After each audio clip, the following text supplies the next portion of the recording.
Hello dear students, welcome to my channel share tutorial. इस video में हम class 9 की किताब साइंस NCERT से पहला चैप्टर स्टार्ट करेंगे और इस चैप्टर का नाम है मैटर्स इन आवर सराउंडिंग्स। तो मैटर्स के बारे में अलग अलग साइंटिस्ट का अलग अलग ख्याल रहा है और हम जानते हैं कि everything in this universe is made up of materials, जिसमें साइंटिस्ट ने उसको नाम दिया है मैटर। जो हम एयर ब्रीथ करते हैं, जिससे हम सांस लेते हैं, और जो खाना हम खाते हैं, stones, clouds, stars, plants, animals, और यहाँ तक कि जो स्मॉल ड्रॉप्स ऑफ वाटर्स होते हैं और पार्टिकल ऑफ सैंड, यानी हर एक चीज़, एवरीथिंग, वो मैटर कहलाती है। तो हम ये भी कह सकते हैं कि जैसे जैसे हम अपने आसपास में जो भी चीज़ें देखते हैं, यानी ऐसी चीज़ें जो स्पेस को ऑक्यूपाई कर लेती है और उनमें कुछ मास भी होता है। जैसे ये एक स्पेस है और ये इस स्पेस में अपनी एक जगह को अख्तियार कर रहा है, यानी ये स्पेस को ऑक्यूपाई कर रहा है और जाहिर सी बात है इसका कुछ ना कुछ वेट होगा, मास होगा। तो यानी एक सिंपल सी डेफिनेशन की बात करें अगर हम मैटर के बारे में, तो matter which is it is matter is something, हम कह सकते हैं कि विच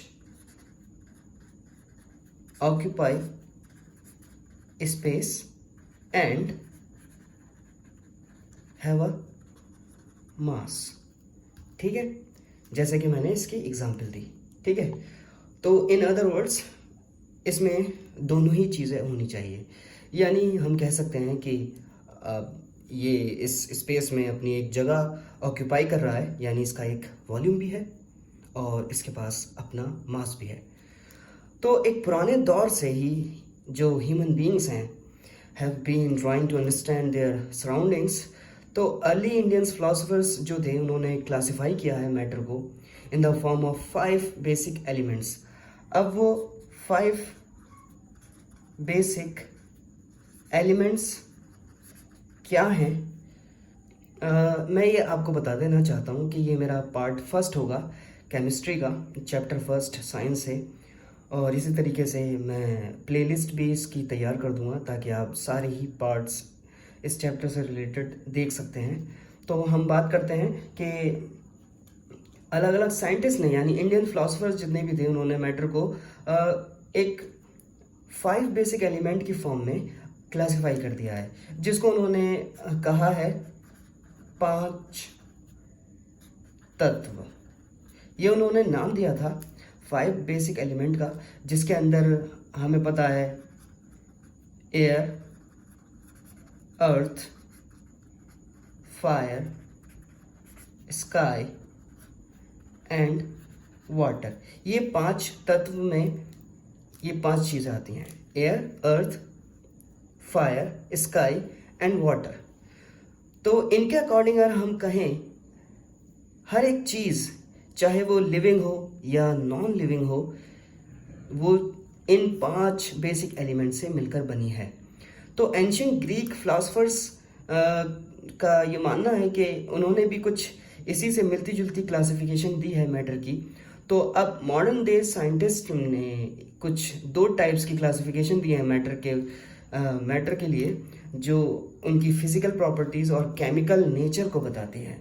तो इस चैप्टर के अंदर हम बात करेंगे कि मैटर जो है वो फिजिकल प्रॉपर्टीज़ कैसी हैं और केमिकल एस्पेक्ट जो है मैटर का, वो भी अब इस चैप्टर के अंदर देखा जाएगा। तो फिजिकल नेचर की अगर हम बात करें, मैटर जो है, जाहिर सी बात है, अब ये चीज़ है तो ये किसी न किसी चीज़ से मिलकर बनी होगी। ठीक है, matter which is made up of particles. ठीक है, तो एक लंबे समय से, जैसे मान लीजिए 2 स्कूल्स ऑफ थॉट जिन्होंने प्रिवेल किया regarding the nature of matter. एक स्कूल ये इस बात पर यकीन रखता है कि कंटिन्यूस होने के लिए, जैसे ये एक ब्लॉक है या मान लीजिए कोई लकड़ी का एक ब्लॉक, जबकि वेयर एज द दूसरा जो स्कूल है उसका मानना यह है कि मैटर जो कि बना हुआ है पार्टिकल से, लाइक सैंड। ठीक है, तो अब इसके अंदर इसी तरीके से अलग अलग साइंटिस्ट का अलग अलग नज़रिया रहा है। तो अब हम इसको ज़्यादा और लंबा ना खींचते हुए एक मुद्दे की बात करेंगे। ठीक है, तो इसमें पहली चीज़ आती है कैरेक्टरिस्टिक की, यानी इसकी खूबियाँ क्या है। Characteristics of particles of matter. तो ये इंपॉर्टेंट चीज़ है जो असल में एग्ज़ाम में पूछ भी ली जाती है। तो हम पहली चीज़ बताएंगे।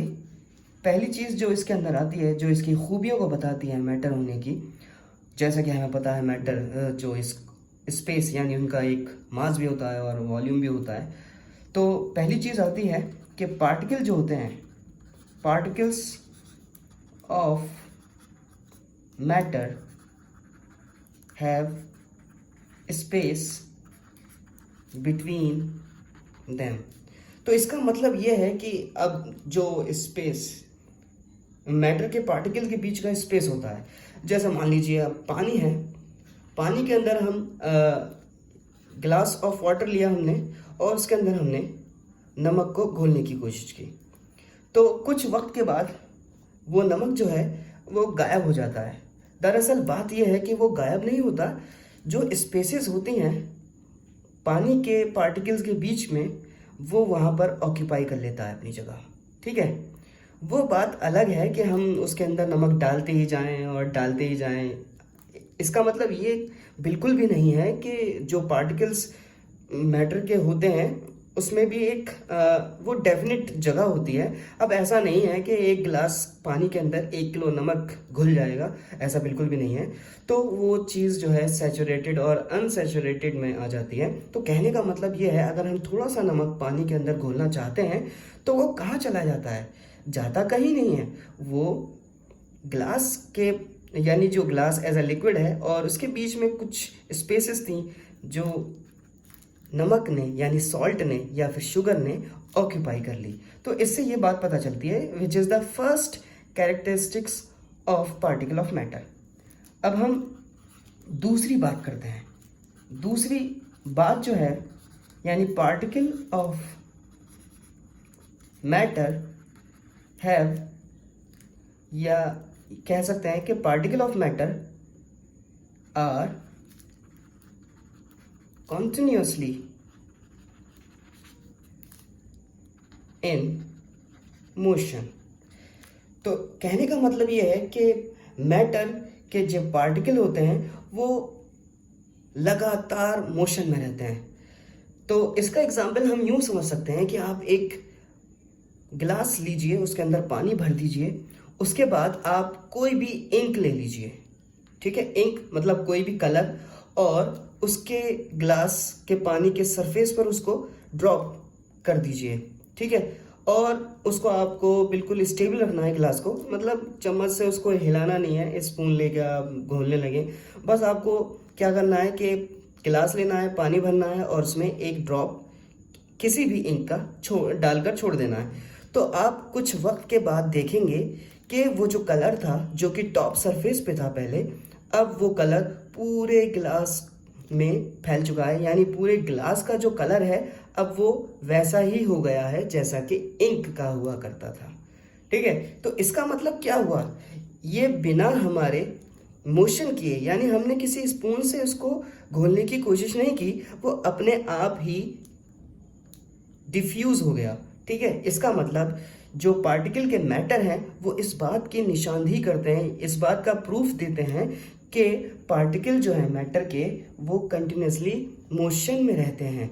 ठीक है, तो ये दूसरी बात हो गई। तीसरी बात जो है मैटर के पार्टिकल की, particle of matter attract each other. ठीक है, इसकी बढ़िया एग्जाम्पल मैं ये समझता हूं कि मैं एक आयरन लेता हूं, आयरन का एक छोटा सा ब्लॉक ले लेता हूं। ठीक है, जब मैं उसको तोड़ने की कोशिश करूंगा, ठीक है, या उसको स्ट्रेच करने की कोशिश करूँगा या उसको पुल करूँगा, ठीक है, किसी फोर्स के ज़रिए से, तो वो इतनी आसानी से पुल अप नहीं हो पाता है। तो ये क्या मतलब है कि मैंने एक ब्लॉक लिया या उसको मैंने काटने की कोशिश की तो बहुत आसानी से नहीं कटता है। तो इसका मतलब क्या है कि मुझे इतना ज़्यादा फोर्स देना पड़ता है, यानी इसको काटने के लिए किसी भी हेक्सा प्लेट से, मान लीजिए मैं इसको इस ब्लॉक को काटने की कोशिश करता हूँ, आयरन ब्लॉक को, तो वो इतनी आसानी से नहीं कटता है। ठीक है, तो ये इस बात का प्रूफ देता है कि मैटर के जो पार्टिकल्स होते हैं उनकी, ये जैसे ये है और इसमें बहुत सारे पार्टिकल्स हैं, ठीक है, तो इसके जो मैटर के पार्टिकल्स होते हैं, सॉलिड की बात करता हूँ मैं, उनके बीच का जो फोर्स ऑफ अट्रैक्शन है वो इतना ज़्यादा है कि वो एक दूसरे से अलहदा नहीं होने दे पा रहे हैं, यानी एक दूसरे से जुदा नहीं होने दे रहे हैं, एक दूसरे को काटने से रोक रहे हैं।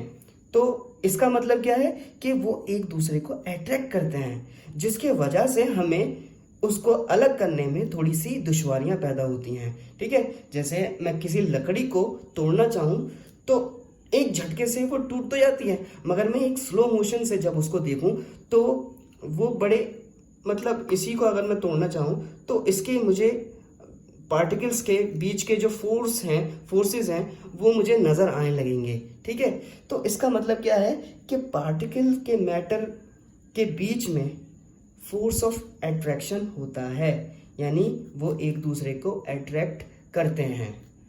तो इस पार्ट में बस यहीं तक था, फिर मैं अगले पार्ट में बाकी की चीज़ें बताऊंगा और मैं कोशिश ये करूंगा कि हर एक क्वेश्चन जो इस किताब के अंदर है, यानी इस चैप्टर में है, वो हर एक पार्ट में सॉल्व करूंगा और मैं जितना ज़्यादा हो सकेगा उतना आसान तरीके से मैं आपको समझाने की कोशिश करूंगा। और मुझे उम्मीद है कि ये जो पार्ट है आपको समझ में आया होगा और इसका सिला आप मुझे दे सकते हैं, और वो मोहब्बत का इजहार कैसे करना है आप खुद अच्छे से जानते हैं।